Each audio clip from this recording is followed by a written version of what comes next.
Sakay na, baby. Nagmamadali si Naya, isang wedding planner ng Dream Wedding Team. Kasalukuyan niyang kausap ang anak na si Uno nang sumakay sa kotse. Agad siyang dumiretso sa driver's seat habang ang 7 taong gulang na bata ay nagtungo sa passenger seat. Put on your seatbelt.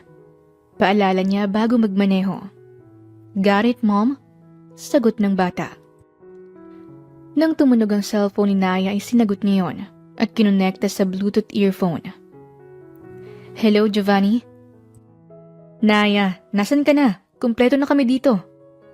Aniya ng kaibigan at on-site venue coordinator ng kanilang Dream Wedding Team. Okay, nandyan na ako. Ihahatid ko lang si Uno sa school. Sagot niya nang sulyapan ng anak. Sige, bilisan mo ha. Ingat. Ibinaba na ni Naya ang tawag. Saktong huminto ang kotse sa tapat ng eskwelahan ng anak. Inihatid niya ito sa gate. Susunduin kita mamaya ha? Bili niya rito habang nakayuko at nakaharap kay Uno. Okay, Mommy. Nakangiting pinagmasdan niya ang gwapong mukha ng anak. Hinalikan niya ito sa ulo. Pumasok ka na, aniya. Pinanood niya lamang ang anak na pumasok sa loob ng school. Itinuwid niya ang likod bago huminga ng malalim. Si Uno, ang kaniyang anak, ang alaala ng lalaking kauna-unahan niyang minahal. Lalaking gusto niyang kalimutan pero sa tuwing nasisilayan ang mukha ng bata, ay yun lamang ang naaalala niya.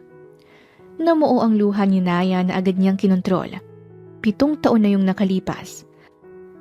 At ang mga alaalang hindi maganda at mga nakaraan ay dapat kinakalimutan dahil hindi yun makakatulong para harapin ang araw-araw. Muli siyang humugot ng hininga bago bumalik sa sasakyan. Nagtungo siya sa kanilang office. I'm sorry I'm late. Nagmamadaling umupo si Naya sa silyang hinihintay siya. Tinulyapan niya ang mga katrabaho bago ngumiti ng tipid. Let's start, aniya. Yes, here. May inabot si Giovanni na folder. Nakangiting kinuha niya yon at binuksan. Inestima niya ang mga nakasulat doon. Makikipagkita ang biggest client natin in our history. Name Fate. Bukas, 9 in the morning. Sabi ng assistant. Nice. Sige, kapag hatid ko kay Uno, dediretso na ako sa kanya. Teka. Itinoon ni Naya ang mga mata sa kaharap na kaibigan. Siya lang ba? Yung fiancé niya? Napaisip si Giovanni.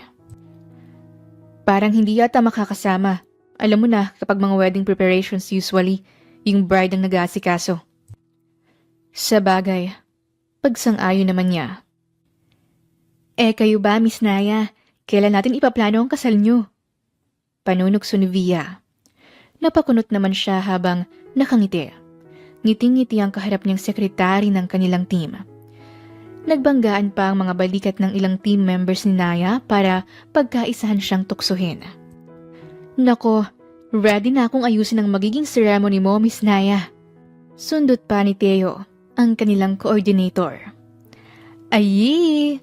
Sabay-sabay na aniya ng mga ito. Nanatiling nakangiti siya sa mga katrabaho. Guys, wala na sa plano ko ang kasal-kasal na yan. Hindi naman nakasalalay riyan kung magtatagal kayo. Katwiran niya.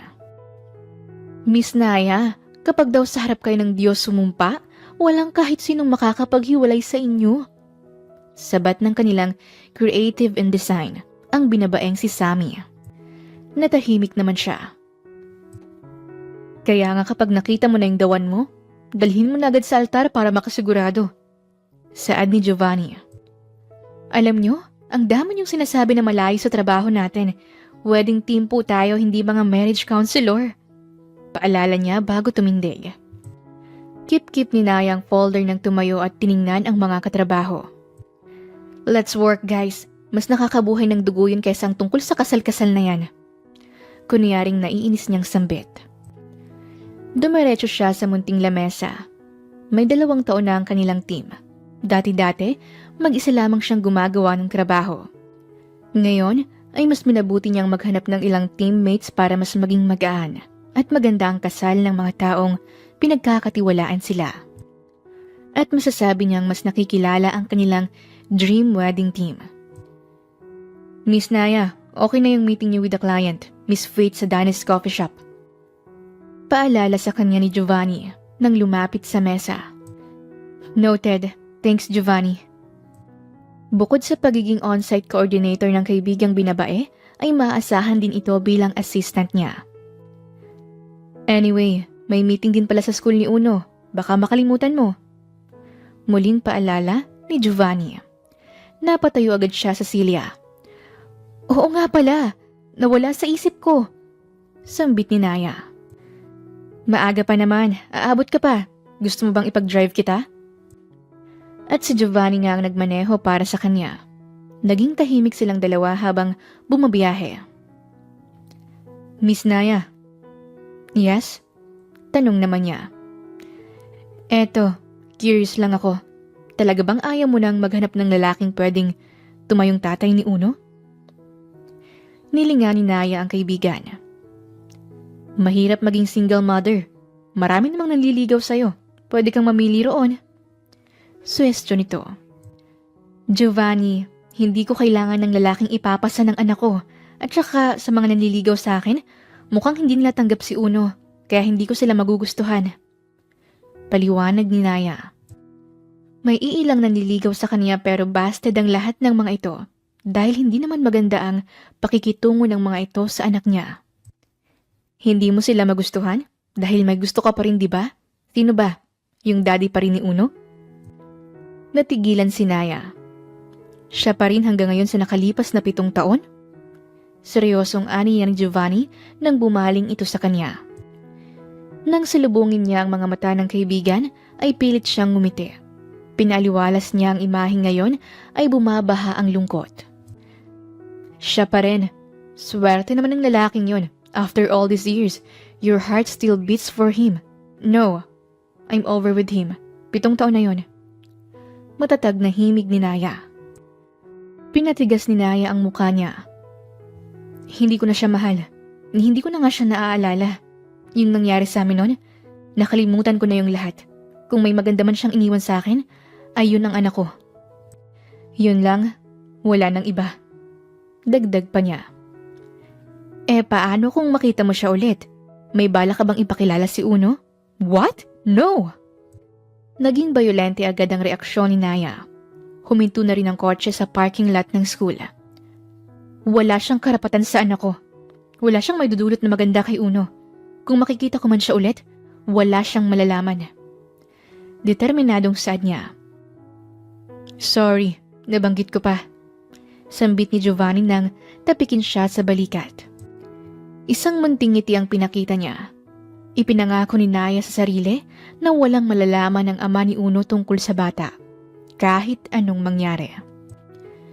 Dumiretso sila sa isang classroom at doon isinagawa ang meeting. Nang matapos, ay sinundo na nila ang bata. Mommy! Patakbong yumakap si Uno sa kanya. Matapos ay binati rin ito ang ninong na si Giovanni. Uno, is he your daddy? Tanong ng batang lalaking dumaan sa kanila. Sa tingin niya ay kaklase ito ng anak. No, this is my ninong Giovanni, mommy's friend. Paliwanag ni Uno. Where's your daddy? Bakit hindi namin siya nakikita? Laging mami mo ang sumusundo sa'yo. Patuloy ng bata. Nagkatinginan si Giovanni at Naya. Hindi niya inaasahang sa ganitong kamurang edad ay magiging curious ang mga ito sa ganitong usapin. Mommy, where's daddy? Inosenteng tiningala siya ng anak. Humigpit naman ang kapit ng kamay ni Naya sa bata. Kinakabahan siya habang magkadugtong ang kanilang mga mata. Hindi naman ito ang unang beses magtanong ito tungkol sa ama. Pero sa mga pagkakataon na yon ay nalulusutan niya at naiiba agad ang usapan. Hindi sa pagkakataon na ito. Paano niya ipaliliwanag sa matatalinong mga batang ito ang tungkol sa ama ni Uno? Nako kids. Pagsaklolo agad ni Giovanni sa kanya. Umuwi na kayo. Yun na yung mga sundo niyo oh. Itinuro ng kaibigan sa di kalayuan ang mga magulang na naghihintay na sinundan ng tingin ng mga bata. Nang gabing yon, hindi nakatulog si Naya. Paano kung dumating ang oras na magtanong si Uno? Anong isasagot niya? Katulad ng nakagawian, ihahatid niya muna ang anak bago dumiretso sa trabaho. Sa Danny's Coffee Shop na siya nagtungo. Umupo siya sa isang silya. Nag-send naman siya ng message sa kliyente at dadating naman daw ito ng nasa oras. Hi, are you Naya from the Dream Wedding Team? Agad siyang napatayo. Bumungad sa kanyang isang magandang babae. Mas gumanda pa ito dahil sa ngiting nasa labi. I'm Faith Perdon. Inilahad nito ang kamay sa kanya. Tinanggap iyon ni Naya habang maluwag ang ngiti sa labi. I'm Naya Hernandez, the wedding planner. Sabay na silang umupo sa magkaharap na silya. Thank you for choosing our team, Miss Faith. Aniya niya. I heard a lot about your team, Naya, and I'm very excited na iplan mo mismo at ng team mo ang wedding ko. Masayang sambit ni Faith. So, let's start? Tanong niya. Nasasabik na siyang magtrabaho. Kapag ganito ang expectation sa kanila ng kliyente, ay mas ginaganahan at ginagalingan niya at ng kaniyang buong team. Wait, kayo lang po ba? Nasaan po yung magiging groom nyo? Takang tanong ni Naya nang huminto sa pagbuklat ng hawak na folder. Nasa meeting pa siya. He's a CEO. Baka raw makahabol siya. Rason ito. Okay, I understand. Ayos lang ba na simulan na natin without him? Yeah, sure. Alright. Nagtanong-tanong na si Naya sa kaharap na kliyente. Masasabi niyang mitikulosa ang magiging bride na ito at gusto talagang bongga ang magiging kasal. Simula sa venue, damit at pagkain.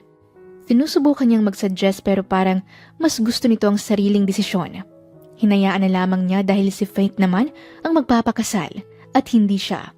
Narito lamang siya para tumulong at umalalay sa magiging dream wedding nito bilang isang wedding planner. All in all, si Faith pa rin ang bida at masusunod. Hi babe. Hinalika ni Alex ang fiancé na si Faith. Narito na siya sa loob ng coffee shop kung saan ito nakikipag-meeting sa kanilang wedding planner.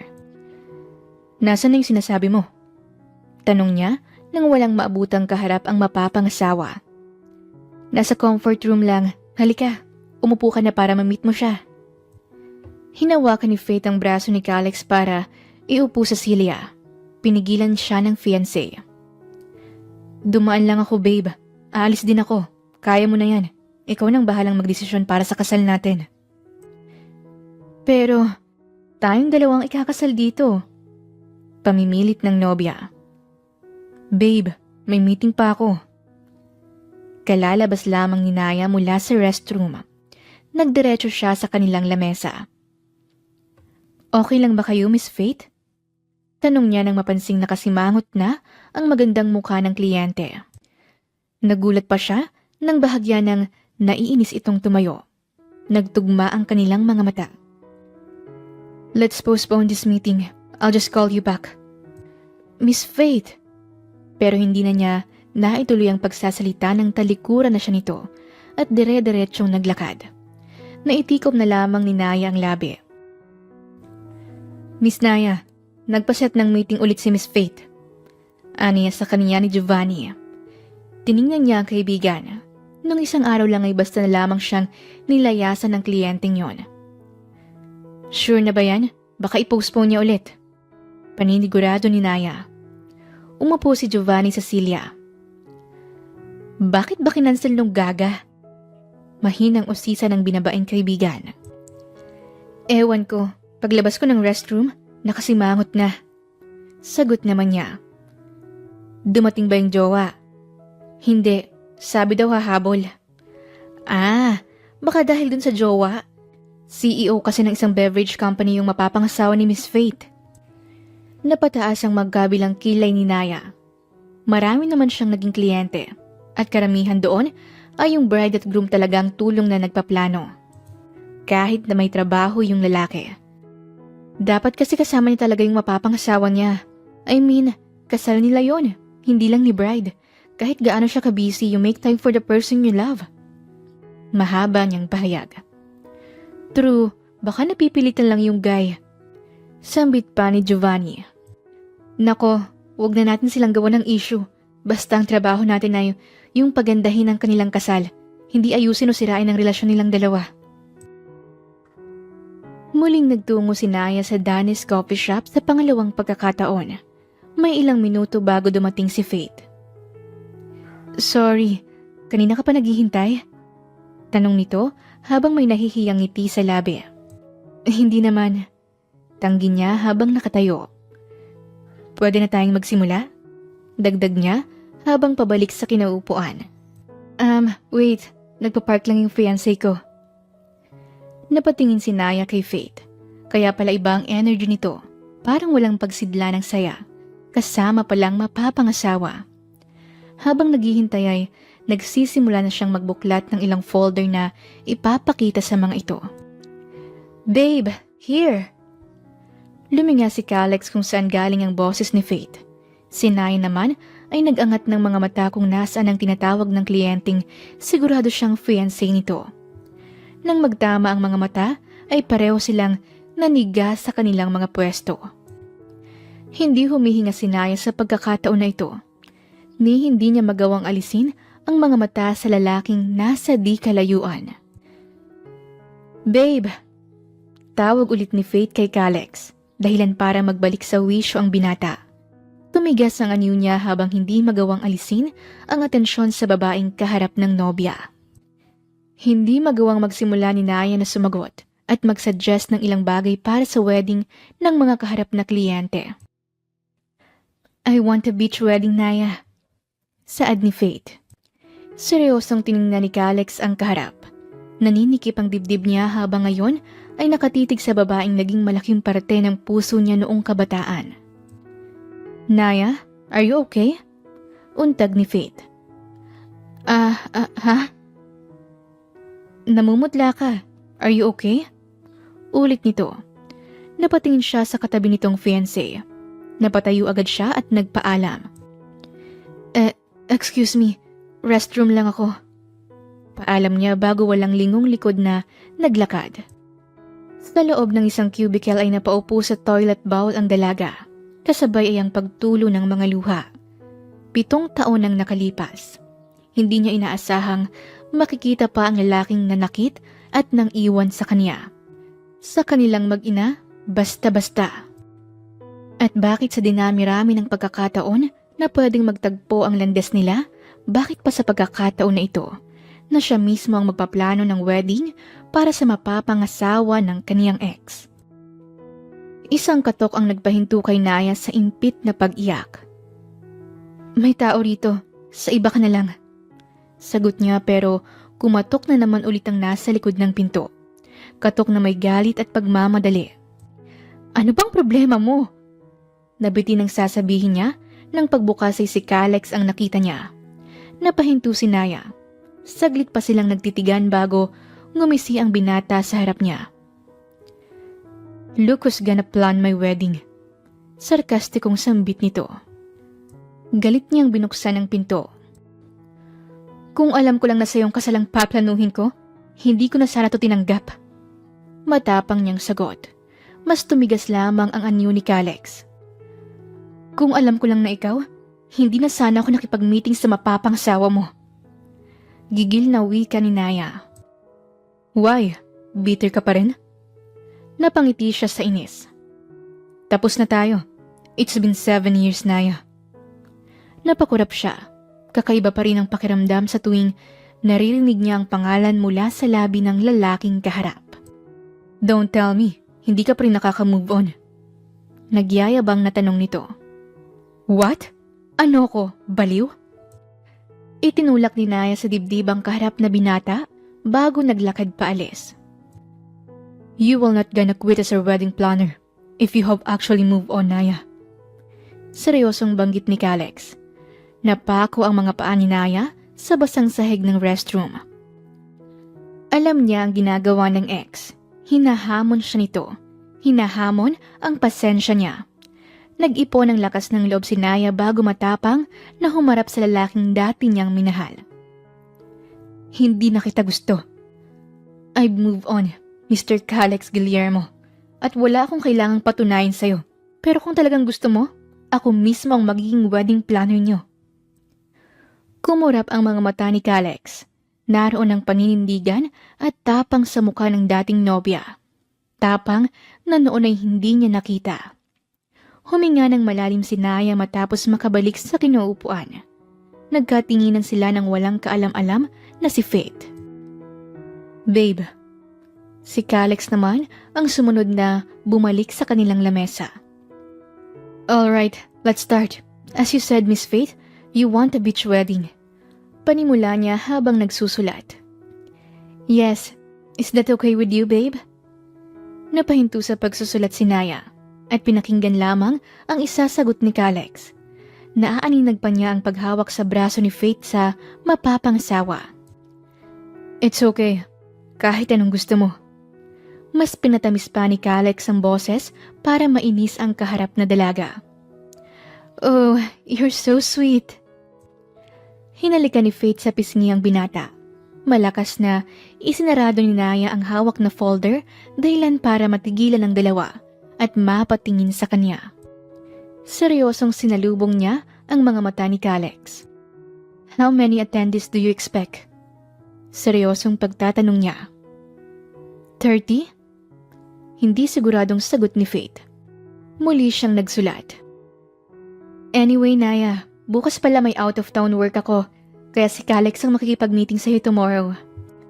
What? Natigilan naman ang kliyente sa malakas niyang reaksyon. Sinulyapan niya sandali ang nakangiting binata bago muling itinuon ang mga nanlalaking mga mata kay Faith. Bakit siya? Katulad ng sinabi ko kanina, may out-of-town work ako. Dahil naghahabol tayo ng araw, we only have 3 months to prepare kaya si Calex na lang ang magpapatuloy. He knows everything naman, right babe? Nagharap ang mga ito at bago pa magdikit ang mga labi ng dalawa sa harap niya ay yumuko na si Naya. Napapikit din siya kung sana pwede pa na umatras na maging wedding planner ng mga ito. Gagawin niya. Pwede ba nating i-cancel si Miss Faith? Napatingin sa kanya ang mga katrabaho. May kanya-kanya silang ginagawa sa mesa habang magkakaharap. Bakit? Tanong ni Giovanni. Kasi... Naging malikot ang mga mata niyang hindi alam kung saan itutuon. May problema ba kay Miss Faith? Maarte ba at masungit? Panguhula ni Sammy. Hindi. Tugon niya agad at umiling. Sila Giovanni naman ang nagkatinginan. Bakit natin ika-cancel? Wala pa ring ideyang tanong ni Giovanni. Marahang napaupo si Naya sa Celia. Paano ba niya ipapaliwanag? Saan siya magsisimula? Saan niya uumpisang sabihin na ang fiancé ng kanilang kliyente ay ang lalaking nanakit sa kanya 7 years ago? Ihahatid na muna kita kay Auntie Mariel mo, ha? Aniya ni Naya habang atubiling-atubili sa pagluluto para sa anak na si Uno. Matagal ba ako doon? Matamlay na tanong ng bata. Sandali lang anak, susunduin din kita. May meeting pa kasi si Mami. Mabilis niyang inilagay sa harap nito ang isang plato ng pancake dahil Sabado ay walang pasok ang anak sa school. Sa kapatid niyang babae, may bake shop naman ito kaya doon na lamang niya dadalhin. Kumain ka na. Hinawi ni Naya ang buhok ni Uno nang makalapit dito. Mommy, where's my dad? Kumurap ang mga mata niya dahil sa seryosong tanong ng bata. Sandali pang naghinang ang kanilang mga mata. May naaaninag siyang lungkot dito dahilan para bumigat ang puso niya. I want to see and know him, Mommy. Wala siyang nagawa kundi yakapin ang nangungulilang anak sa sarili nitong ama. May mga luha ang mga mata niya habang mahigpit ang pagkakayakap dito. Sorry anak, pero wala nang dahilan para makilala mo pa siya. Humarap siya sa anak. Mahal mo ba si Mommy? Yes, Mommy. I love you. Pwedeng ako na lang? Huwag mo nang hanapin ang daddy mo? Tinitigan lamang siya ng bata. Tila ba iniisip nito kung anong isasagot. Hindi nga niya alam kung naiintindihan ba nito ang hinihiling niya. Malungkot nang umiti si Naya matapos iwanan ang anak sa tiyahin nito. Kumaway lang ang bata na nasa labas ng bake shop kasama ang kaniyang kapatid. Pinagmamasdan pa rin ni Naya ang anak sa side mirror ng kotse. Maluha-luha ang mga mata niya. Bakit ngayon pa ito naghahanap ng ama? Naramdaman ba nito na nakita niya na muli si Calix? Mariin ang pagkakapikit niya sa manibela habang pigilang mga luha. Mabilis din ang paghinga niya dahil sa pinipigilang emosyon. Nang tumunog ang kanyang cellphone. Hello? Good morning, my wedding planner. Napakunot noo agad si Naya. Sigurado siya sa boses na yon. Sa kumpanya ko na lang ikaw dumiretso. Dugtong ni Calix. No, hindi doon ang usapan. Seryosong hindi niya pagsang-ayon. Narinig niya ang pagtawa ng binata. I'm busy. Isisingit nga lang kita eh. Correction. Ang plan niyo sa kasalang isisingit mo, hindi ako. Paglilinaw ni Naya. Masungit ka pa rin, Naya. Kaya hindi ka pa nakakapag-asawa. Masyado kang masungit. Sinong may sabing wala pa akong asawa? Paghahamon niya. Natigilan naman si Calix. Narinig niya ang pagmamalaki sa dalaga. Ang totoo, hindi naman niya alam kung may asawa ito o wala pa. Basta gusto niya lang banggitin. 7 taon ang huli silang magkita. At maganda si Naya. Maraming nagkakagusto dito noon pa man. Kaya hindi imposibleng mayroon ang nagmamay-ari dito. Wala pa akong asawa, pero may boyfriend na ako. Whatever. Pikon agad na putol ni Calix. Sa Guillermo Beverage Company ka magpunta. Hihintayin kita. Pero, naisarado ni Naya ang mga mata matapos marinig ang pagbaba ng linya ng kausap. Ilang beses niyang hinampas ang manibela dahil sa sobrang gigil. Tiningala niya ang matayog na building ngayon sa harap niya. Hindi niya alam na ang nagmamay-ari pala ng isa sa mga nangungunang kumpanya sa syudad nila ay ang kinamumuhian niyang lalaki. Si Mr. Calix Guillermo? Tanong niya sa tingin niya ay sekretary ng CEO. Miss Naya? Yes, I'm Naya. This way, ma'am. Sinundan na lamang ni Naya ang babae. Nang buksan nito ang pinto, ay sumunod siya. Sir, si Miss Naya po. Let her in. Iyon ang narinig niyang tugon ng binata. Nang makapasok siya sa loob, ay isinarado na ng sekretarya nito ang pinto. Nakabibinging katahimikan ang namayani sa loob ng opisina ni Calix. Humakbang na si Naya palapit sa mesa. At nang umikot ang binata na nakaupo sa swivel chair, ay nahigit niya ang hininga. Akala ko hindi ka pupunta. May pang-aasar sa muka at tono nito. Magsimula na tayo. Walang emosyong sagot niya. Itinuro nito ang sofa na nasa receiving area ng opisina. Sumunod naman siya roon at umupo. Nagsimula na rin siyang ilabas ang wedding binder. Natigilan siya nang makita ang inilagay na maiinom ng binata sa harap niya bago patuluyan itong umupo. Alright, let's start Mr. Guillermo. Formal siyang umupo habang nakatuon pa rin ang mga mata sa hawak na binabasa. Sinadya niya ito para walang pagkakataon na magtagpo ang mga mata nila ni Calix. Just like what Miss Fate said, your fiancé wants a beach wedding. Sa ganitong team ng kasal, we will less the fabric na isusuot niyo. Katulad ng wedding dress niya and yung sa inyo na rin. As well as your bridesmaids, principal sponsors and sabi mo may boyfriend ka. Bakit hindi ka pa rin niya pinapakasalan? Muling napahinto si Naya. Ayokong mag-isip na nagdadalawang isip pa siya sa'yo o ikaw sa kanya. Patuloy ni Calix. Pigil ang pagkairita ni Naya nang ituwid ang likod at salubungin ang mga naghihinalang mata ng binata. Nasa tamang edad na tayo to settle down. So, bakit hindi ka pa rin nagpapakasal? Lumunok siya ng laway. Natuwa naman si Calix sa naging reaksyon niya.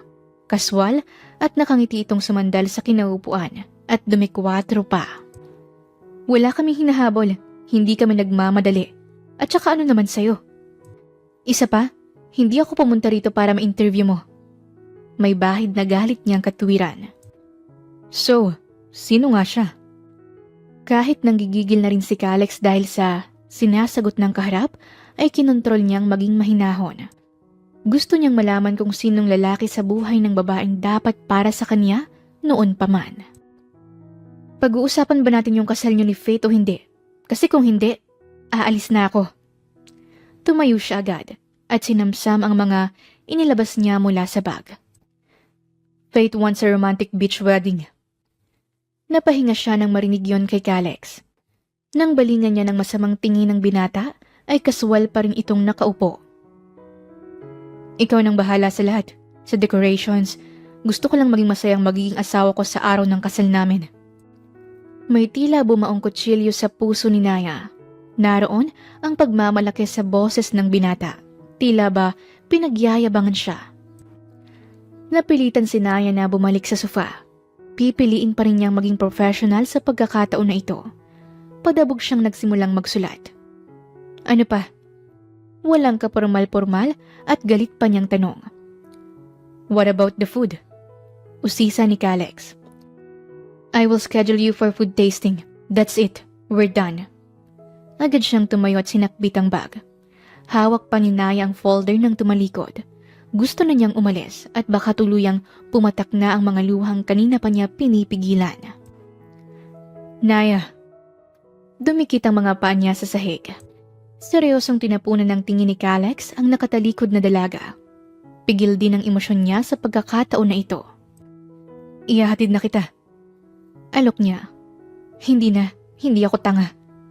Ipinagpatuloy niyang paghakbang. Naabutan ni Calex si Naya sa pasaradong elevator. Seryosong magkadugtong ang kanilang mga mata nang muntika ng magsarado ang pinto ng elevator ay hinarang yon ng binata. Bakit na naman? Angil niya agad. Nakalimutan mo. Napatingin siya sa inaabot nitong binder. Nakataas ang isang kilay ni Naya nang hablutin yon. Napatingin siya nang pumasok si Calex sa loob ng elevator. What? Painosenteng tanong nito nang okupahan ng pwesto ilang dangkalang layo mula sa kanya. Anong ginagawa mo rito? Natatawa ang binatang tumagilid paharap sa kanya pagkatapos ay pumamewang. Seryoso? Itatanong mo yan? Sa may-ari ng kumpanyang to? Mayabang nitong saad. Natahimik naman si Naya. Inirapan niya ito at itinuon na lamang ang atensyon sa nakasaradong pinto ng elevator. Muling napangiti si Calex. Bumalik na rin siya sa pagtitig ng diretsyo. Naging tahimik ang loob ng elevator habang lulan sila. Saan ka ba pupunta after this? Pasimpleng tanong niya. Wala kang pakialam. Sagot naman ni Naya. Come on, Naya. Para ka pa rin 20 years old. Grow up. Grow up? At talagang galing sa'yo yan? Kumisap ang mga mata ni Calex nang galit na humarap sa kanyang dalaga. Nagliliyab ang mga mata nito habang nakatitig sa kanya. Bakit ikaw? Have you grown up? Yes. Proud niyang sagot. Si Naya ang natawa ng hilaw. Wala kang alam sa pagiging matanda at matured, Calex. Tingnan mo nga yung ginagawa mo ngayon. Palaban niyang sambit. Ano bang ginagawa ko ngayon? I'm trying to be nice to you, Naya. Hindi lang kita basta naging ex. Naging magkaibigan tayo. Magkaibigan? Nakangising ulit ni Naya. Wala akong kaibigang asal, hayop at makasarili. Hindi tayo naging magkaibigan. Kahit kailan. Saktong bumukas ang pinto ng elevator. Otomatikong lumabas si Naya. Nasundan na lamang siya ng tingin ni Calex hanggang sa muling magsarado ang pinto. Umaalon pa rin ang dibdib ni Naya sa galit habang nasa loob ng sasakyan. Hindi niya alam kung bakit ganun pa rin ang inaasal ng binata. Hindi ba dapat kung talagang nag-mature na ito ay mas naging formal ito tuwing kausap siya? Hindi na rin ito dapat binabalik ang nakaraan nila. At hindi siya itinuring ni Calex na kaibigan dahil walang kaibigang sinasaktan at iniiwanan. Pupungas-pungas pa si Naya nang tumunog ang kanyang cellphone. Nakapikit at nakatihaya niyang sinagot iyon. Hello? Namamaos na sagot niya. Huwag mong sabihing tulog ka pa. Napakunot noo siya kasabay ng pagtitig sa kisame. Narinig niya ang pagtaltak ng nasa kabilang linya. It's already 7 in the morning, Naya. Pailing-iling na saad ni Kalex. So, 8 pa naman yung food tasting ah. Bumangon siya paupo kasabay ng paghagod ng buhok. Well, change of plan. Meron akong another meeting, kaya bumangon ka na. Susunduin kita. Saan ka ba nakatira? Mommy! Niyakap ni Uno si Naya. Lumaki naman ang mga mata niya bago hinawakan ng mahigpit ang cellphone na nasa tenga niya. Napaayos sa pagkakaupo si Kalex. Malinaw niyang narinig ang tinig ng isang bata. Matigas siyang napalunok ng laway at buong ingat na pinakinggan ang nasa kabilang linya. Mommy! Patuloy ni Uno. Otomatikong pinutol ni Naya ang tawag. Nang ibaba ang cellphone ay mabibigat ang bawat paghinga niya. Buisit na tinitigan ni Kalex ang hawak. Sinubukan pa niya muling tawagan ng dalaga, ngunit walang sagot mula roon. Mommy, may anak na siya? Natanong niya sa sarili. Thank you, Ate Mariel. Ako nang bahala kay Uno. Sambit nito. Tumango siya habang kinakabahan pa rin. Ayos ka lang ba? Nagkita na ulit kami ni Kalex. Pag-amin niya nang lumayo si Uno sa kanila. What? Dinala siya ng nakatatandang kapatid sa counter ng shop. Halos magpalit sila ng mukha sa pagkakalapit para lamang magkarinigan. Alam na ba niya ang tungkol kay Uno? No, hindi niya alam at hindi niya malalaman. Siguradong sagot ni Naya. Paano kayo nagkita? Client namin yung fiancé niya. A small cruel world. Wika ng kaniyang ate. Nag-iingat ako ate. Nasa paligid lang si Kalex at baka malaman niya ang totoo. Magugulo lang ang lahat. Mabagal ang pagmamaneho ni Kalex. Mula sa kalsada ay natatanaw niya si Naya. Kalalabas lamang nito ng isang bake shop. Sinusundan ng sasakyan niya ito habang naglalakad, hanggang sa businahan niya ang dalaga. Napaigtad si Naya. Gulat na gulat itong lumingon. Hi! Bati ni Kalex nang dumukwang at ibaba ang bintana ng kotse sa tapat niya. Para kang nakakita ng multo. Natatawang dagdag ng binata sa nagkulay ubing dalaga. Otomatikong luminga siya sa bake shop ng kapatid. Pakiramdam niya ay nakita siya ng binata kung saan lumabas. Kanina ka pa ba? Natanong niya. Bakit? Na-curious na tanong ni Kalex nang mabasa ang takot sa mukha ni Naya. Sinundan niya rin kung saan nakabaling ang mukha nito. May nararamdaman siyang kakaiba. Tila may gusto itong hindi siya makita.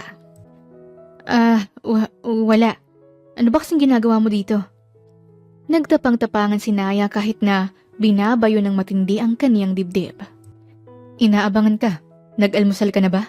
Gusto mo bumalik tayo sa bake shop kung saan ka galing? No! Nagulat pa si Kalex sa pagsigaw ni Naya. Hindi ka pwedeng pumunta ron. Mahina at puno ng takot na wika ng dalaga. May nabuong duda kay Kalex. Kitang-kita niya ngayon si Naya na puno ng pag-alala sa bagay na itinatago sa kanya. Sumakay ka na, namumutla ka. Binuksang tuluyan ni Kalex ang pinto. Mas minabuti niyang unahing pasakayin si Naya dahil sa nakikita niyang itsura nito. Wala na ring nagawa ang dalaga. Nangihina ang katawan niya, kaya nanlalambot ang mga binting sumakay siya sa kotse ng dating nobyo. Naging tahimik ang kanilang pagitan. Hindi pa rin makapag-focus si Naya kahit nasa loob na sila ng isang restaurant na madalas mag-cater sa kanilang mga event. Here's the wedding menu. Aniya. Makahulugang tiningnan ni Kalex ang wala pa rin sa sariling si Naya. Kinuha niyang inaabot nito habang nasa mukha pa rin nito ang atensyon. Miss Naya, akala ko kayong ikakasal eh. Biro ng assistant manager nang umupo sa silya. Mr. Kalex Guillermo? Tanong naman ito sa binata. Tumango si Kalex. Akala ko po groom niyo si sir sa malayo. Buti na lang pala lumapit ako. Natatawang sambit ng babae. Nagkatinginan si Kalex at ang dalaga. Si Naya ang unang bumawi. No, Ashley. Si Miss Faith ang kaniyang fiancé. Out of town siya ngayon kaya for the meantime, si Mr. Guillermo magpo-food tasting. Paliwanag niya. Tumayo si Naya para tulungang ilagay ang ilang pagkain sa lamesa nila. Nang kuhain ng isang baso ay muntik na siyang matumba.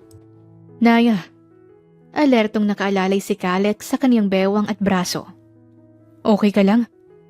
Sapo niya ang noo habang nanlalabo ang mga mata. Naramdaman niya ang pag-alalay sa kanya ni Kalex hanggang sa makaupo. Are you okay? Nag-aalalang usisa niya. Hinatak niya ang silya para mapaharap sa dalagang tingin niya ay masama ang pakiramdam. Hey, Naya, anong nararamdaman mo? Hinawi ni Kalex ang buhok ni Naya bago hinawakan ang magkabilang pisngi. Nagtama ang kanilang mga mata. Ayos ka lang? Anong nararamdaman mo? Ang masuyong tingin at tinig na yun ay tila ba nagdala sa kanila pareho sa nakaraan. Noong mga panahong estudyante pa lamang sila, panahong umuusbong ang kanilang pagmamahalan. Dadalhin kita sa ospital. No, hindi na. Iniwas niya ang muka sa mga kamay ni Kalex. Nagpumilit na tumayo ang dalaga. Hindi niya kayang ganito kalapit si Kalex dahil may binubuhay ito sa kanyang puso na noon pa may pilit na niyang itinatago. Bitawan mo na ako. Iniwas niya ang brasong nanatiling hawak nito pero hindi siya hinahayaan ng binata. Nanatiling alalay siya ni Kalex. Huwag ka nang makulit. Iuuwi na kita. Ani yan ito. Kailangan nating ituloy ang food tasting. Importante to. Ikaw ang importante dito, Naya. Naluluhang napatitig siya sa mga galit na mata ni Kalex. Natigilan din ito habang nilalabanan ang kaniyang tingin. Naging maganang pagkakahawak ng kamay nito sa braso at bewang niya. Ikaw ang importante dito. Hindi tong walang kwentang tasting na to. Matigas pero mahinang bigkas ni Kalex. Nagtuluan ang mga luha ni Naya. Tara na. Maingat na hinila siya ng binata. Alalay siya ni Kalex hanggang sa makalabas ng restaurant. Hindi siya makapagreklamo dahil sa panghihina. Dadalhin kita sa ospital. Ani yan ito sa kanya habang nagmamaneho. Naroon ang panginginig sa boses ni Kalex. Kinakabahan din siya dahil sa nangyayari sa dalaga. Nakikita niyang panghihina nito at dahil doon, nag-aalala siya ng husto.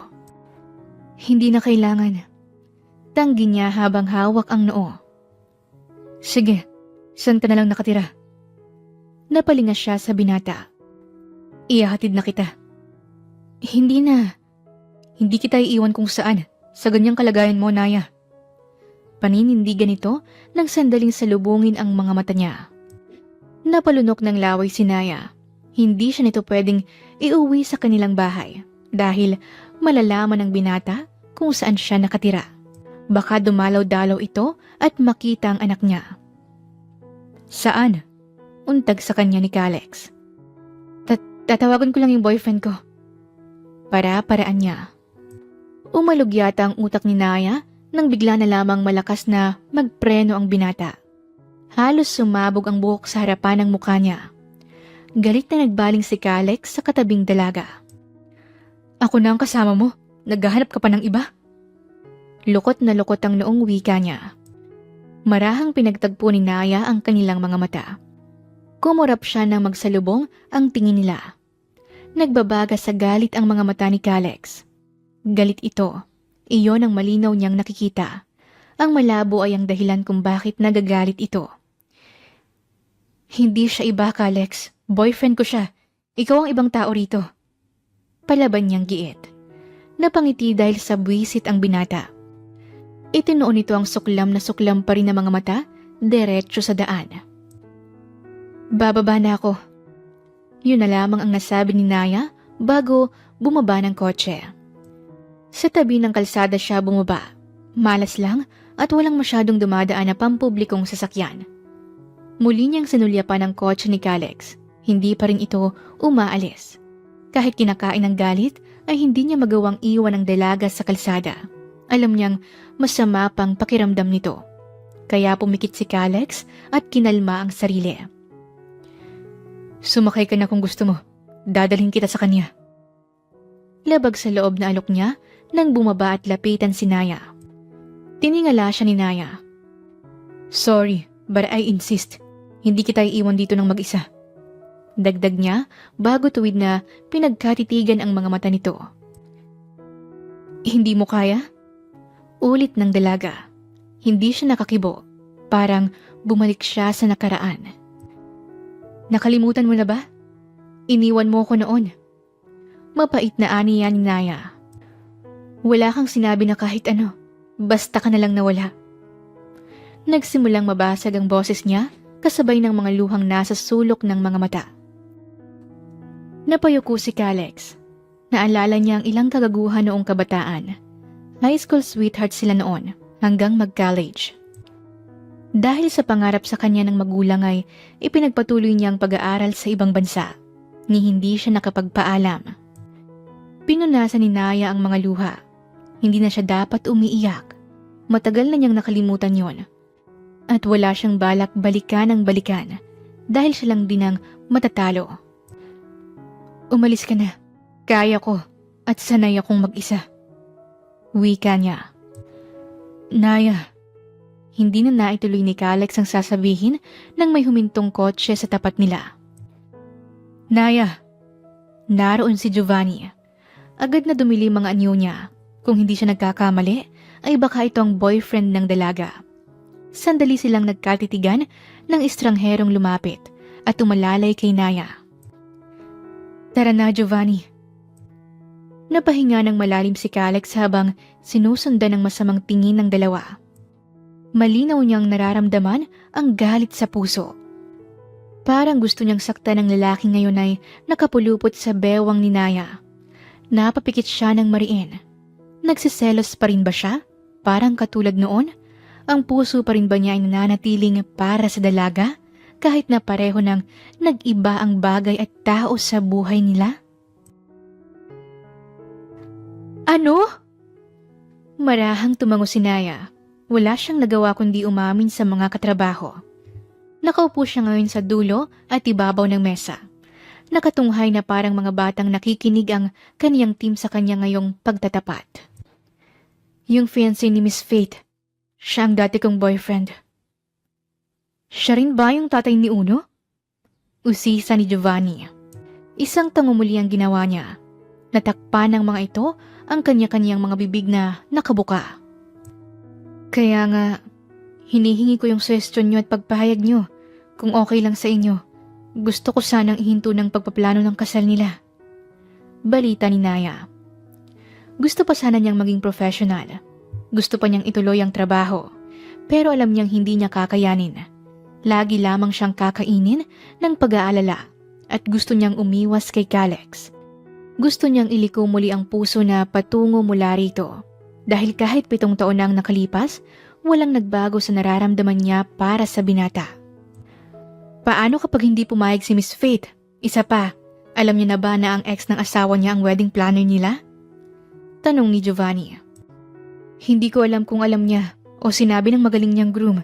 At kung sakaling hindi siya pumayag, we will continue to plan her wedding pero hindi yung fiancé niyang kakausapin ko. Hindi si Calex o kaya ire-refer ko na lang siya sa ibang team. Mahaba at siguradong paliwanag ni Naya. Tumango naman ang kaniyang buong team. Ibig sabihin lamang ay naiintindihan ng mga ito ang issue niya. What?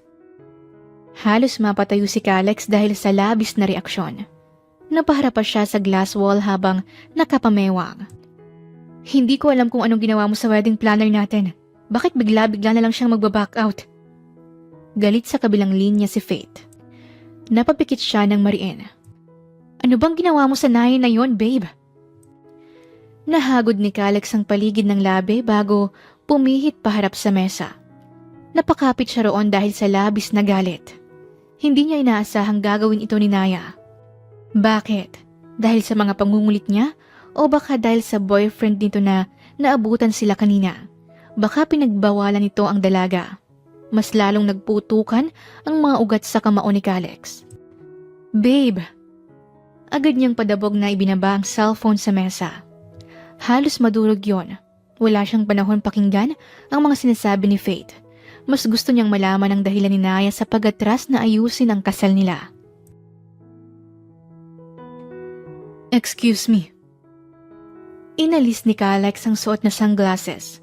Napatingala sa kanya ang isang babae. Sinulyapan niya ang tila isang maliit na opisina. Tiningnan niya rin ang nakapaskil na pangalan na naroon. Dream Wedding Team.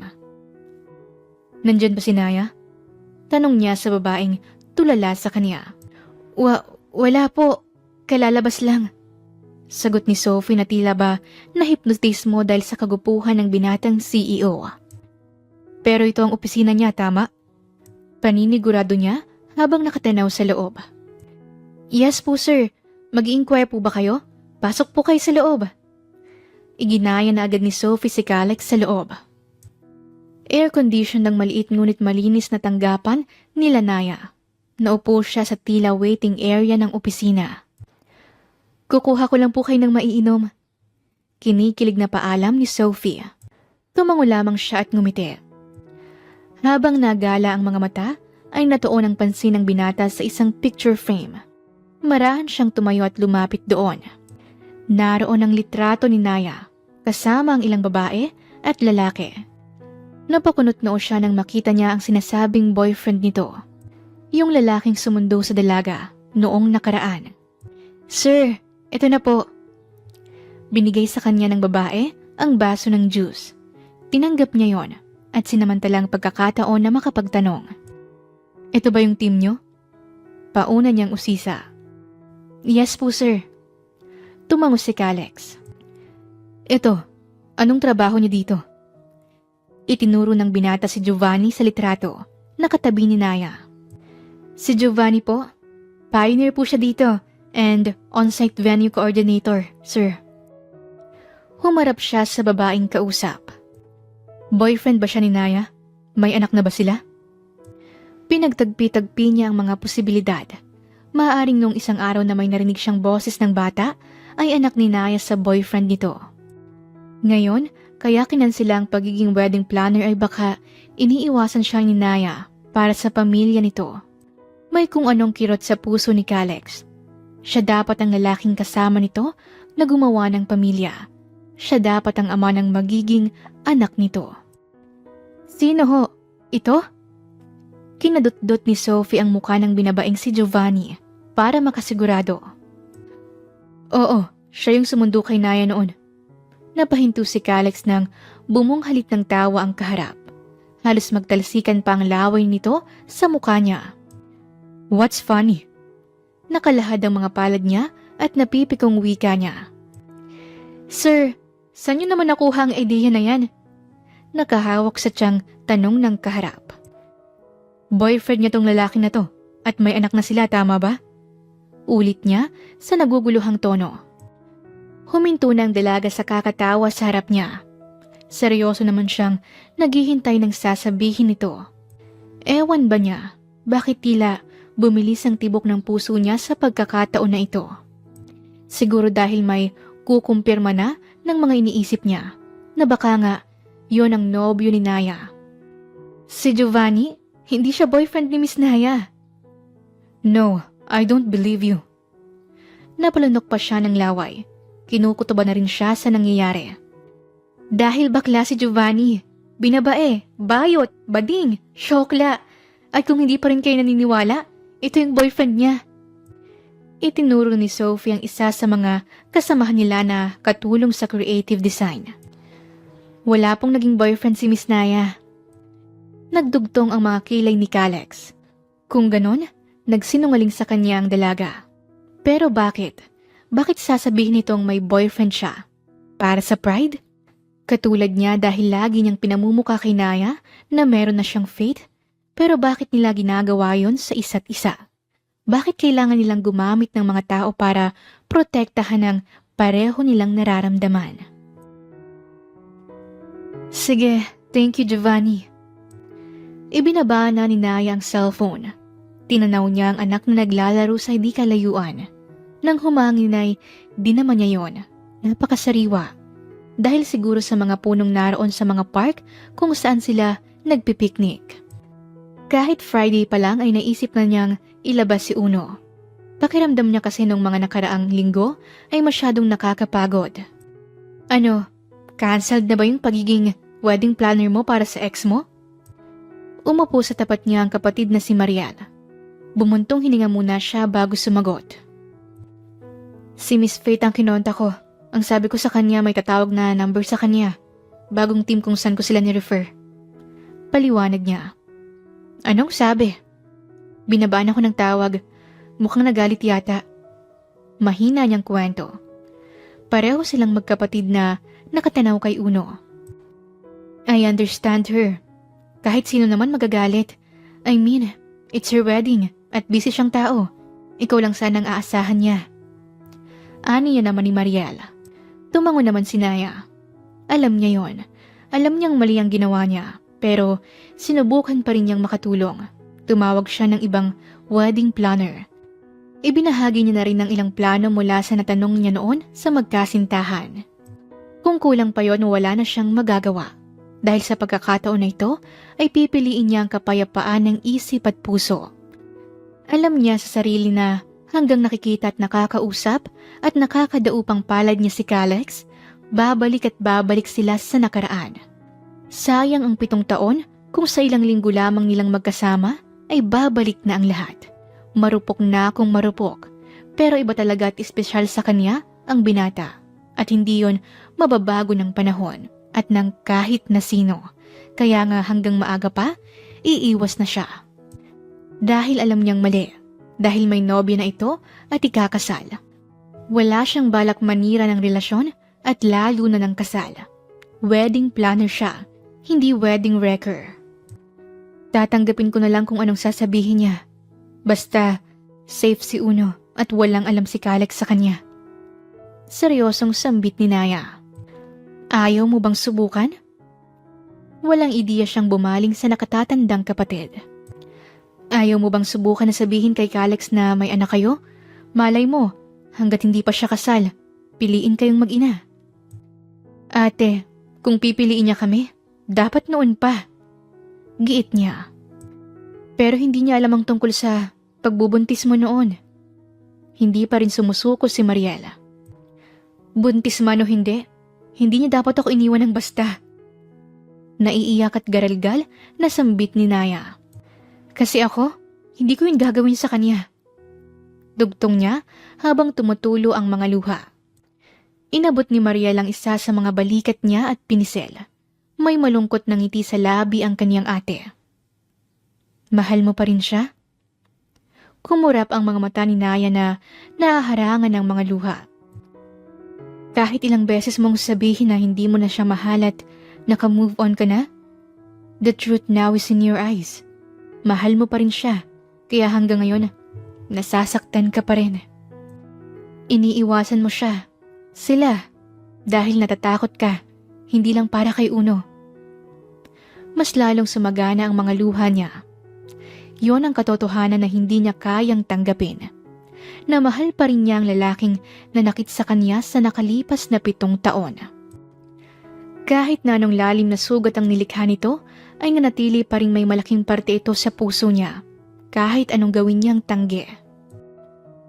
Ayoko nang ulitin ang pagkakamali ko noon. Minsan na niya akong sinaktan at iniwan, at hindi ko hahayaang maranasan yun ng anak ko. Pangako naman niya. Siguro nga ay may nararamdaman pa rin siya kay Calex, pero hindi ibig sabihin nun ay isasakripisyo niya ang anak. Kung sa huli ay iiwan din ito ng ama, lalo na ngayon na gagawa na ang binata ng pamilya. Anong mangyayari kay Uno? Matutulad sa kanya, may iwan sa wala. Thank God! You pick it up! Where the hell have you been? Sikip ang boses ni Faith sa cellphone. Napairap tuloy si Calex habang nagmamaneho. Kahit pagod siya, mula sa trabaho ay dadaan siya sa opisina ni Naya. Nagbabaka sakaling makita niya ang dalaga roon at makausap.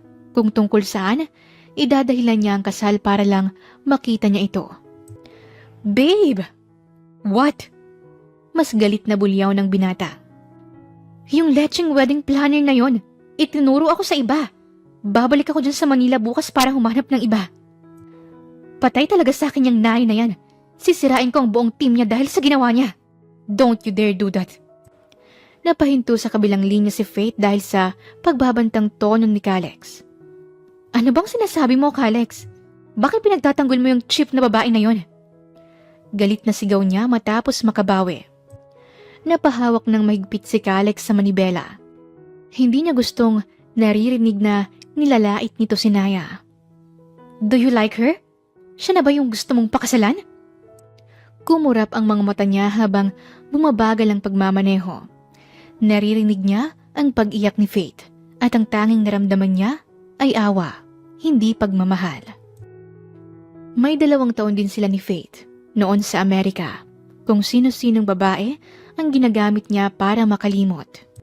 Magpapakasal sila dahil para sa kanila, nasa tamang edad na sila pareho. Kung may pag-ibig na kasama ay hindi alam ni Kalex. Kung kaya na niyang magmahal ng babae, higit kay Naya.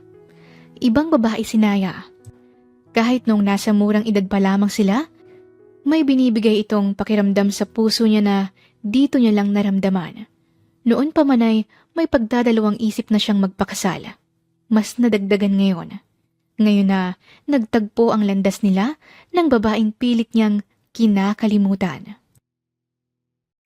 No, don't let him in. Matigas na wika ni Naya. Naroon siya sa sofa, nakaupo. Hindi tuloy ako makalabas ng CR. Gaga naman kasi tong si Sophie. Porket gwapo, pinapasok dito sa loob. Mahinang sumbong sa kanya ni Giovanni. Estres siya habang nakatayo sa kusina. Buti na lamang talaga, hindi siya pumasok ngayon. Dahil naroon raw si Kalex, hinihintay at gusto siyang makausap. Ganito na lang, Giovanni. Makinig ka. Wala kang sasabihin sa kanya na kahit ano. Magpanggap kang tunay na lalaki. Sabi ko sa kanya, boyfriend kita. Ano? Nabingi pa si Naya sa manipis na boses ng kaibigan. Agad niyang nilayo ang speaker ng cellphone bago muling inilapit. Huwag ka nang sumigaw at baka marinig pa yung pagtili mo. Isa pa, hindi nga pala alam nila Sophie na yan ang ex ko. Hindi rin nila alam na yan ang mismong fiancé ni Miss Faith. Huwag mong hayaan na paghinalaan kanyang bakla. Lumabas ka na at warningan mo sila tungkol sa lalaki na yan, ha? Sige. Gagawin ko yung best ko. Thank you, Giovanni. Nahapong napaupo sa silya si Naya. Mahigpit ang naging kapit niya sa cellphone. Pakiramdam niya ay palapit na ng palapit sa katotohanan si Kalex. Kung nakarating na ito sa opisina niya, malamang isang araw makita na niya mismo ito sa bahay nila at tuluyang magkita ang mag-ama. Napatayo si Kalex nang makita si Giovanni. Nabawasan naman ang galit niya rito kahit konti. Pero kailangan niyang mapaamin ito kung anong dahilan kung bakit nagpanggap na boyfriend ito ni Naya. Giovanni, halika rito. Kanina ka pa namin hinihintay. Basta na lamang hinila ni Sophie si Giovanni. Hindi naman na nakatanggi pa ang binabae. At nang mapaharap kay Kalex, ay halos mamutla ito sa kaba. Anong sinasabi ni Sir na boyfriend ka raw ni Miss Naya? Hindi ba bakla ka? Ipaliwanag mo nga kay Sir. Nakita niya na inapakan ng lalaki ang paa ng babaeng nang bubuko rito. Kaya't sigurado siya na may tinatago sa kanya ang mga katrabaho ni Naya. Anong tinatago mo, ha? Otomatikong kunelyuhan ni Kalex si Giovanni. Nakita niya ang pagbaha ng takot sa mukha nito. Sir, natatakot na wika ng binabae. Sabihin mo, bakit ka nagsinungaling, ha? Mas naging gigil ang kamao niya na nasa kwelyo ng polo nito. Inawat naman sila ni Sophie. Pero alam niyang walang makakaawat sa galit niya ngayon at sa kagustuhang mapaamin ito sa katotohanan. Umamin ka na kasi. Ano bang tinatago niyo? Boyfriend ka ba niya? At may anak na ba kayong dalawa? Buong lakas na sigaw ni Kalex sa mukha ni Giovanni. Halos maligo ito ng laway niya at maalog-alog ang utak ng mas galit niyang panggigilan ng kwelyo nito. Magsasalita ka o masasaktan ka. Hindi ako boyfriend ni Miss Naya. Nakapikit na sumigaw ang kapit-kapit niya sa kwelyong binabae. Mataas pa rin ang pag-ahon ng kanyang dibdib nang magmulat si Giovanni. May anak si Naya, tama ba? Kalmado niyang tanong habang titig na titig dito. Hindi ko alam. Hindi ako naniniwala sa'yo. Sabihin mo na, hanggat may pasensya pa akong natitira para sa'yo. Napatili si Giovanni sa pag-alog sa kanya ni Calex ng ilang beses. Parang nagpipigil lang ito na saktan talaga siya. Sabihin mo na, bilisan mo! Naiinip na sambit ng binata. Okay, sige. Hati sa napipilitan at natatakot na saad ni Giovanni. Mabilis na nagmamaneho si Calex. Abot-abot ang mga luha at kaba niya. Patungo siya kung saan nakatira si Naya at ang kaniyang anak. Hindi man aminin ng buo ni Giovanni sa kaniyang lahat, malakas ang pakiramdam niya. Ang narinig niyang boses ng bata kanina ay anak niya. Anak nila ni Naya. Lalo na't walang naging kasintahan ito sa loob ng 7 taon. Naya, usal ni Calex habang mahigpit na mahigpit ang kapit sa manibela. Kulang na lamang ay ibalibag niya si Giovanni para lamang tanungin kung saan nakatira ang kaniyang mag-ina. Buti na lamang at natakot. Kaya narito na siya, binabagtas ang kalsada patungo sa 2 taong may malaki siyang pagkukulang. Hello? Nasa kama na si Naya at si Uno. Kasalukuyan silang nanunood ng TV bago matulog nang matanggap ang tawag mula kay Giovanni. Miss Naya, I'm sorry. Wait, Giovanni. Bakit? Anong nangyayari? Napatayo siya at nagtungo sa gilid ng kama. Naririnig niya ang pag-iyak ng kaibigan sa kabilang linya. Sorry, nasabi ko kay Calex ang totoo. Tila binangga ng isang truck si Naya dahil sa narinig. Nawala ng lakas ang mga binti niya. Naluluha ang mga mata nang ituon niya ang atensyon sa anak. Sorry, Miss Naya. Baka papunta na siya rin sa inyo. No. Marahan at umiiyak niyang binaba ang cellphone. Where are we going, Mommy? Kay Tita Mariel. Dun muna tayo pansamantala. Sige na, isakbit mo na ang bag mo, anak. Natatarantang inilagay ni Naya ang mga damit sa isang travel bag. Nagahalo ang luha at pawis dahil sa matinding nerbiyos. Hawak niya sa kamay ang anak habang palabas ng bahay. Sandali pa siyang nagmasid sa paligid bago nagtungo sa isang kotse. Go baby, sakay na. Pinasakay niya ang anak sa passenger seat bago siya sumakay. Nanginginig ang mga kamay niyang isinuksok ang susi. Natigilan si Naya. Napatingin siya ng tuwid sa parating na sasakyan. Napalunok siya ng laway. Iniisip niyang baka si Calex ang lula noon. Bilisan mo na! Pilit niyang ini-start ang kotse. Naya! Halos mahulog si Calex sa pagbaba ng kotse. Malakas niyang isnarado ang pinto at lumapit sa isang sasakyan. Naya! Tumapat siya sa bintana ng kotse nito. Naya, bumaba ka riyan! Mag-usap tayo! Pilit niyang kinakatok ito. Umiiyak si Naya na pilit pinapainit ang sasakyan. Nakikita niya sa salamin ng binatang sumisigaw mula sa labas. Naya! Nang marinig ni Calex ang pag-ugong ng sasakyan, walang takot na nagtungo ang binata sa harap ng kotse nito. Buong tapang na hinarang ang sarili para hindi makaalis si Naya. Anong ginagawa mo? Naiiyak na sambit ni Naya sa loob ng kotse. Naliwanagan ang ilaw mula sa headlight ng kotse niya ang guwapong mukha ni Calex. Sino siya, Mommy? Umiiyak siyang luminga kay Uno. Titig na titig ito sa binatang nasa labas at nakaharang sa kanila. Naya, kausapin mo ko! Patuloy na sigaw ni Calex. Kahit hindi niya makita ang lula ng kotse dahil tinted, malakas ang kutob niya na naroon ang dalaga at ang batang gusto niyang malaman kung sino ang ama. Baby, pilit pinaharap ni Naya ang anak. Sino siya, Mommy? Bakit hinaharang niya tayo? Huwag mo siyang pansinin, anak. Bababa lang saglit si Mommy, dito ka lang, okay? Naya! Napapagod na wika ni Kalex nang makitang pagbukas ng pinto. Ano bang problema mo? Naya, yung bata. Anak ko ba siya? Napahinto si Naya. Sabihin mo, nagkaroon ba tayo ng anak? Hindi. Napakurap ang mga mata ni Kalex. Wala tayong anak, kaya pwede ba? Umalis ka na riyan bago pa kita sagasaan. Tumalikod na ang dalaga pero hinagip nito ang kanyang braso at nang muling humarap ay isang sampal ang ibinigay niya sa pisngi ni Kalex. Natigilan ang binata. At kung meron man, tingin mo, dapat kanyang makilala? Iniwan mo ako, di ba? Panunumbat niya. Patawarin mo ko. Patawarin? Hindi ka dapat patawarin. 7 taon, Kalex. Basta mo na lang akong iniwan. At kung nagkaroon man ng bunga ang kung anong meron sa atin nun, wala kang magiging karapatan sa kanya. Matatag na dagdag ni Naya. Pinanood na lamang ni Kalex ang paalis na si Naya. Nasagot na ang tanong niya. May anak nga sila. At hinding-hindi niya ito makikita o makikilala.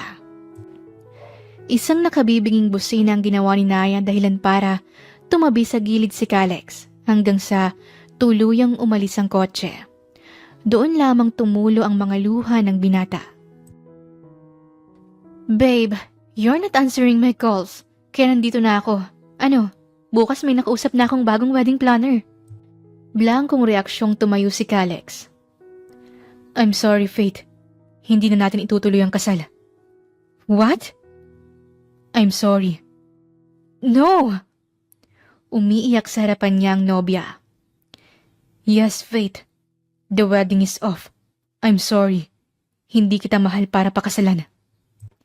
Diretsahang pag-amin ni Kalex. Noon pa, alam niyang walang pag-ibig sa pagitan nilang dalawa, kaya walang dahilan para magpakasal sila. Kung may dapat man siyang pakasalan, ay ang babaeng gusto niyang makasama noon pa man. Ang babaeng bubuo sa buhay niya. Uno!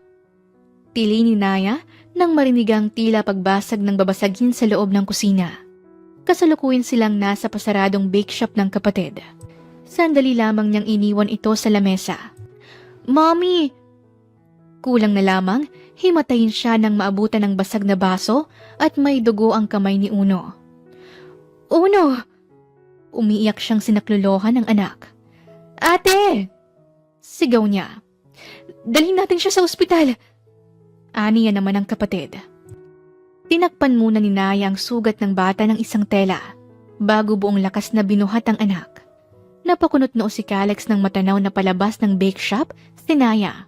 May bit-bit itong bata habang umiiyak. Ate! Tawag niya sa kapatid na kinukuha pang sasakyan sa parking lot. Teka lang anak. Umiiyak at walang pagsidla ng takot na aniya niya sa namumutlang anak. Naya! Napatingala siya sa lumapit. Kalex? Matapos tingnan ng binata si Naya, ay ang bata namang buhat nito na tuon ng mga mata niya. At para lamang siyang nanalamin. Ganon din ang itsura niya nung bata. Tulungan mo ako, Kalex! Yung anak ko! Sambit ni Naya. Let's go! Walang pagdadalawang isip na kinuha niya ang bata at siyang nagbuhat bago niya dinala sa kotse at sinugod sa ospital. Umiiyak si Naya habang nasa tapat ng isang hospital bed. Akma siyang susunod nang harangin siya ng nurse. Marahan lamang siyang hinila ni Kalex para lumayo bago isarado ng mga nurse ang kortina ng ward. Uno! Iyak niyang sambit habang magkadaupan ng mga palad. Hindi na mapigilan ni Kalex ang sarili at niyakap si Naya. Ikinulong niya ito sa kanyang bisig. Kahit naman siya ay inaalipin ng kaba. Gusto niya lamang magpakatatag para sa mga ito. Calm down, he's gonna be okay. Bulong niya rito. Nakaupo si Naya at naghihintay na matapos ang pagtatahi ng naging sugat ni Uno. Here. Napatingin siya sa isang bote ng tubig. Nang sundan niya ng tingin kung kanino ito galing, ay napakurap siya. Uminom ka muna. Marahan siyang tumayo. Seryosong kinuha niya yon bago sinalubong ang tingin nito. Pwede ka nang umuwi. Naya, sige na, iwan mo na ako, Kalex. Not this time. Napatitig siya sa mga mata ng kaharap. Kinuha ng binata ang mga kamay niya at mahigpit na hinawakan. Hindi na kita iiwan ngayon o kahit kailanman, Naya. Hindi ko na kayo iiwan ng anak natin. Hindi mo siya anak. Anak ko siya. Sigurado ako doon. Anak ko yung buhat ko kanina. At ngayon na kailangan niya ako, hindi ako aalis. Hinawakan ni Kalex ang magkabilang pisngi ni Naya. Maluhaluhang sinundan niya ang bawat galaw ng mga mata nito. Hindi ko na kayo iiwan. Napaiyak si Naya. Inabot ng binata ang kanyang noo at ginawaran ng isang matagal na halik. Akala niya noon, matigas na siya, na hindi niya na kailangan ng kahit na sino sa buhay nilang mag-ina. Pero dadating din pala ang araw na mangangailangan siya ng tulong, lalo na sa panahong hindi na niya kaya. At bakit sa pagkakataon na ito, si Kalex ang handang samahan siya, silang mag-ina. Itinapat nito ang muka sa kanya habang patuloy na masuyong hinahaplos ang kaniyang mga pisngi. Nagbabanggaan ang tungki ng kanilang mga ilong habang tila ba nagpapalitan ng mga hininga. Mahal pa rin kita, Naya. Ikakasal ka na, Kalex. Sagot niya habang tumutulo ang mga luha. Hindi ako magpapakasal sa iba dahil ikaw lang ang babaeng gusto kong dalhin sa altar. Ikaw ang gusto kong makasama sa pagbuo ng pamilya. Itinaas ng marahan ni Kalex ang pisngi niya. Nagtugma ang kanilang mga mata. Marami akong pagkukulang. Patawarin mo ko sa lahat ng kasalanan ko sa'yo. Pinagsisisihan ko na iwan ka. At hayaang mag-isang harapin ang pagkakaroon natin ng anak. Gusto kong makabawi sa'yo. Sana bigyan mo ko ng pagkakataon na makabawi at itama ang mga nagawa ko. Gusto kitang mahalin at ang anak natin. Gusto ko kayong alagaan at pagsilbihan habang buhay. Napakapit si Naya sa bewang ng binata.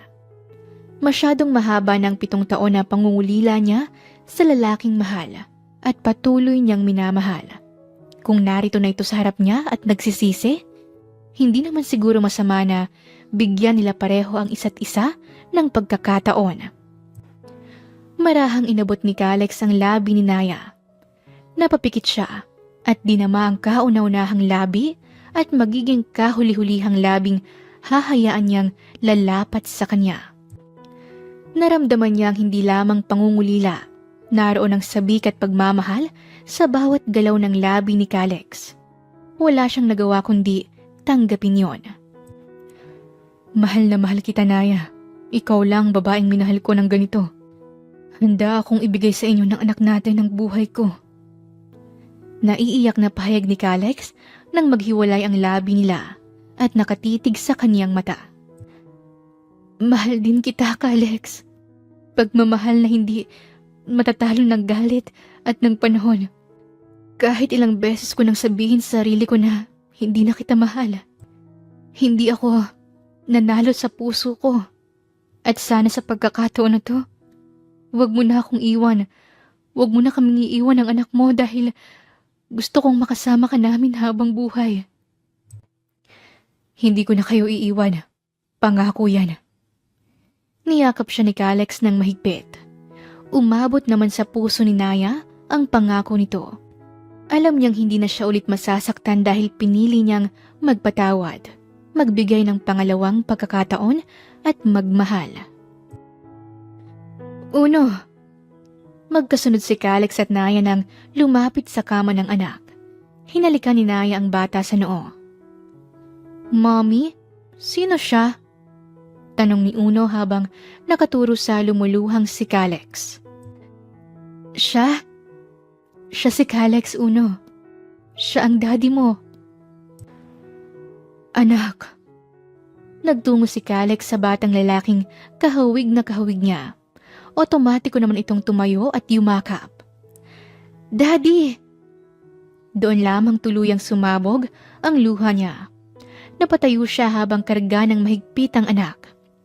Naiiyak din si Naya sa isang gilid. Hindi niya akalaing magiging totoo ang isa sa mga pangarap niya, ang magkita ang mag-ama. "Come here, love." Inakbayan siya ni Calix habang buhat pa rin si Uno. Niyakap ng binata ang kaniyang mag-ina.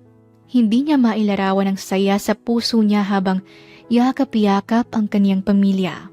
Pamilyang sa pagkakataon na ito ay aalagaan at mamahalin niya habang siya ay nabubuhay at kahit matapos man ang kaniyang buhay.